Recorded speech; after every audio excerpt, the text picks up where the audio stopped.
I guess we should touch on the Suns and what they did with Mike Budenholzer this week. And I kind of, I don't want to say predicted it a couple weeks ago, but I did talk about it on the podcast that I thought it was a pretty good possibility that Mike Budenholzer would get let go after 1 year.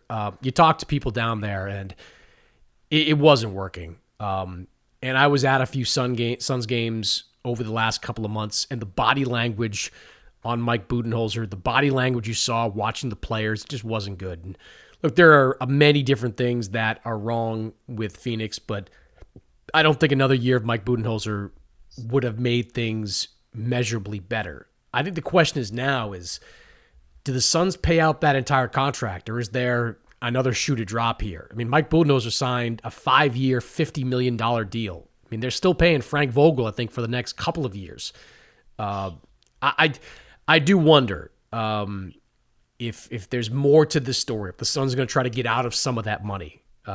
Because you see that statement, Mark, that was a pretty scathing statement for, that comes with the announcement of a coaching dismissal. Usually it's like we thank Coach X for his, work with the team, wish him the best on future opportunities. This one said in part, our fans deserve better.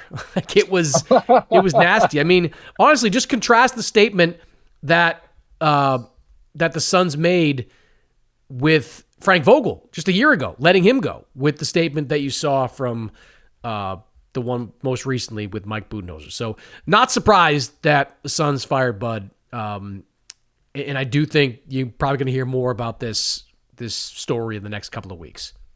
Yeah, and there's a lot of other scathing sentences in that statement. I have it in front of me where they're saying competing at the highest level remains our goal. We failed to meet expectations this season. You mentioned our fans deserve better. The Suns also added change is needed. And to your point, Chris, the atmosphere around the Suns weren't great. I remember a few weeks ago, the Suns were in LA, when they lost yet another head scratching game, and the body language was bad. This was one of the few games where we saw a bad interaction that Kevin Durant had with Mike Budenholzer during a timeout. After the game, Mike Budenholzer saying, "Hey, we all got to be better, myself included," calling out for more from the stars, including Durant. I remember posing that question to Devin Booker on, what can be done to fix all this, and he said, "Good question," and then didn't provide any answer. So none of this is surprising, but referring back to the statement, Chris, where they said change is needed, as we've seen with the Suns, they're not afraid with making changes, but can they finally make the right changes? As you mentioned, second consecutive season, they let a championship proven coach let go. And in fairness to both of those coaches, a lot of it has had to do with injury availability and roster fit and construction. And when you're looking at this Suns team, the main thing is that Bradley Beal contract was just untenable with finding a suitor before the trade deadline. The fit wasn't great.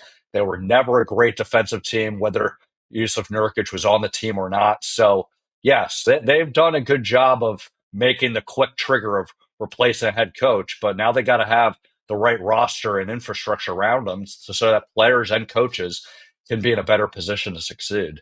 Yeah, and I don't want to go back down the Suns rabbit hole because I feel like we've done that for weeks now. But, there is no roster change that's going to make this team a contender. It's not there. It's not. This was, in some ways, about Kevin Durant. I think it's more about Devin Booker, who they're determined to build around in Phoenix. It's in part with Bradley Beal. I mean, Chris Haynes reported that Budenholzer said to Bradley Beal, "You should be like Drew Holiday," and somehow Bradley Beal took that as an insult. I don't know why. That should be a compliment. Yeah, Drew Holiday is an NBA champion twice over. That's who you should aspire to be, not a high scoring player on a crappy team. I just until the Suns realize that they've got to blow this thing up, they're just going to be treading water. You can trade Kevin Durant for quarters on the dollar. You can wave and stretch Bradley Beal, maybe give him away, probably have to fork over a draft pick to do that. It's not going to matter. As I said this months ago, Devin Booker is too old to win a championship in Phoenix. Not too old to win a championship, but too old to win a championship in Phoenix. It's just not going to happen. He's in his late 20s. You're not going to rebuild this team to a championship level during Devin Booker's prime years. The best thing you can do is wait and see how this postseason plays out, and then look for one of the teams that gets beat in the first or second round that needs a big-time player and hold them for ransom, right? Say, all right, well, what's your best offer for Devin Booker? Maybe it's Houston, maybe it's Oklahoma City, who knows? But that would be the most prudent course of action. Instead, it's way more likely than not that Phoenix doubles down on the Devin Booker-led team. They trade away Durant, get some new pieces, and try to rebuild this thing on the fly. It's not going to work. I don't know who they bring in as head coach. I saw some of the odds makers had Steve Nash as the favorite. I guess that makes some sense. I mean, Steve had a great career. Hey, former son's great, baby. Yeah, I guess he's now a podcaster with LeBron, so that sets him up for the next move, as we saw with JJ. But I don't see it. I just don't see it. I think they can probably look. They were 13 wins off last year's pace, which is a pretty big fall. But maybe they can get back to the 500 level a couple of games over, but they're not a championship contender. There's nothing they can do this offseason to make them a championship contender. It's as simple as that. So, yeah, I completely agree, Chris. And I say this with, not casting blame necessarily on these specific players, because Kevin Durant went on the floor very efficient. I think Devin Booker's a great player. Steve Kerr last year talking about how he's the perfect FIBA guy. Obviously different with Team USA, but I think he plays the right way. But when you have high salary players with, the Beal contract, Kevin Durant's availability because of his age, it doesn't set a great tone for the rest of the roster. And, they've had some good role players that they've signed. It's not like it's all vet minimum guys. Tyus Jones, Grayson Allen, they're respectable. But we've clearly seen this formula doesn't work. So they need to pivot in another direction, make those tough but necessary moves to start over. And this also ties into who the next head coach is. The most obvious low-hanging fruit candidates are the proven head coaches that just got fired before the playoffs started, with Taylor Jenkins, Michael Malone. But if you are going in a rebuilding, why would any of those guys want that job? Well, exactly. I'm just saying as far as caliber of coaches that are available. Yeah. But if you're going to go through the rebuilding project, to what you said, hey, they're going to have plenty of other options, I presume, to weigh. And they can probably also have the option to not take any job this summer and just ride things out.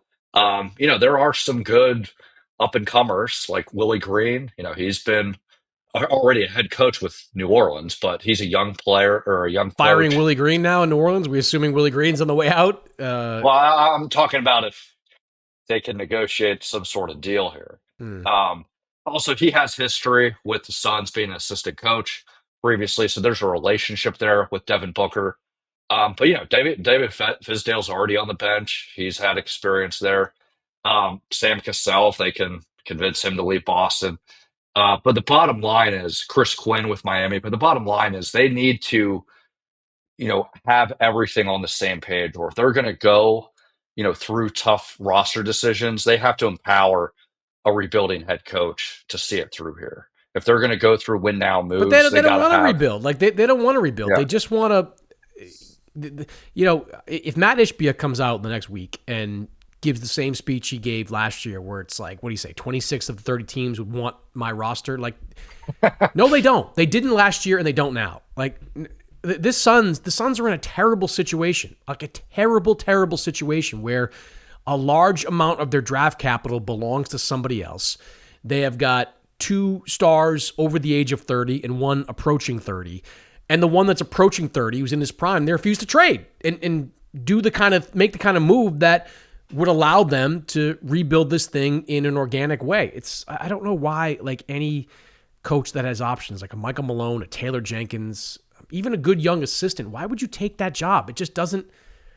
There's just not enough upside to it right now, not with any clarity of direction. If the direction is going to be let's double down and build around Devin Booker, that is a losing philosophy. That is going to get you at best in the play-in next year, at worst back where you are right here this year. So, we'll see what happens with Phoenix over the next week or so, the decisions Matt Ishbia makes. But right now, they're in a tough spot.